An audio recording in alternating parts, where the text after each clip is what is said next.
साफी साहब, फाइनली काबीना ने हल्फ उठा लिया है, मगर बिलावल भुट्टो ने आज भी हल्फ नहीं उठाया।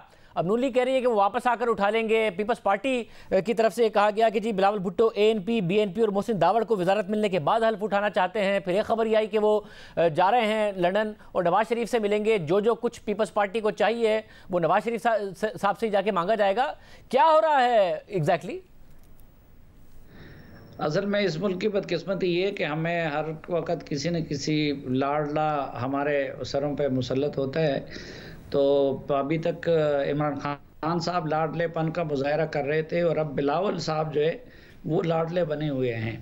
अब पहली बात तो ये है कि अगर आपने कैबिनेट मेंबर बनना है तो फिर आप तो ज़ाहिरी बात है कि शहबाज शरीफ साहब की टीम का हिस्सा होंगे, तो दीगर वज़रा की तरह आप उस तकरीब में शरीक हैं और आप हलफ नहीं उठा रहे हैं अपने आप को दूसरों से, या आप बर्तर समझते हैं या कुछ और समझते हैं।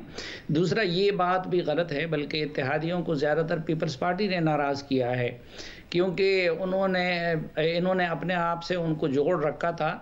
लेकिन काबीना में ना एएनपी के लिए कोई खातिर खा हिस्सा दिलवा सकी पीपल्स पार्टी, ना मैंगल साहब के लिए दिलवा सकी, ना महमूद खान अचकज़ई साहब के लिए दिलवा सकी, फिर ख़ुद ना मोहसिन दावड़ के लिए दिलवा सकी। फिर ख़ुद जो इनका अपनी जो तकसीम हुई है तो उसमें अगर आप देखें तो वही सिंध का या मैक्सिमम जनूबी पंजाब का गलबा नज़र आता है, और इस तरह लगता है कि पीपल्स पार्टी ने अपने आप को सिर्फ सिंध तक महदूद कर लिया है। मोहसिन दावड़ साहब, आपको याद होगा कि पीटीएम से जिनके कहने पे पीडीएम से बिलावल साहब निकले थे, तो उस वक्त उससे पहले उन्होंने मोहसिन दावड़ साहब को पीडीएम से निकाला था।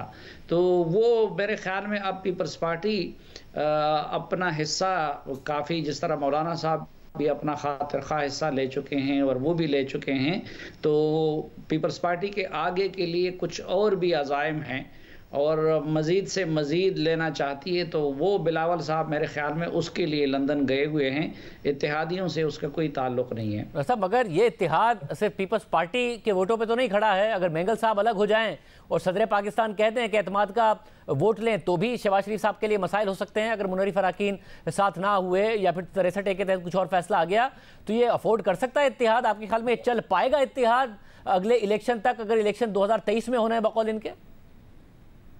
मेरे ख्याल में अगर इन बड़ी पार्टियों का ये रवैया रहा तो ये कंपनी भी नहीं चलेगी, क्योंकि आप देखें कि एक तो ये है कि अगर असम्बली पहले सिलेक्टेड थी तो वो अब भी सिलेक्टेड है, और ये नहीं है कि उसके लीडर ऑफ द हाउस बदलने से कोई उसके सिलेक्टेड होने की हैसियत बदल गई है।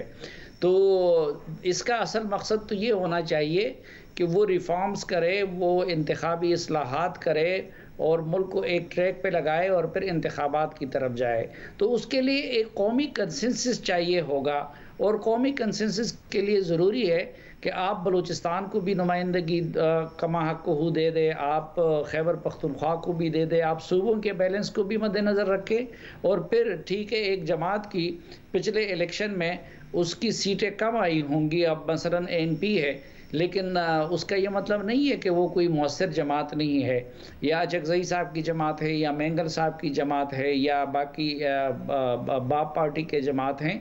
तो ये बहरहाल उनको एक शिकवा है, और अगर इन दोनों बड़ी जमातों का रवैया ये रहा तो आगे फिर इनके लिए अपना ये निज़ाम चलाना बहुत मुश्किल होगा।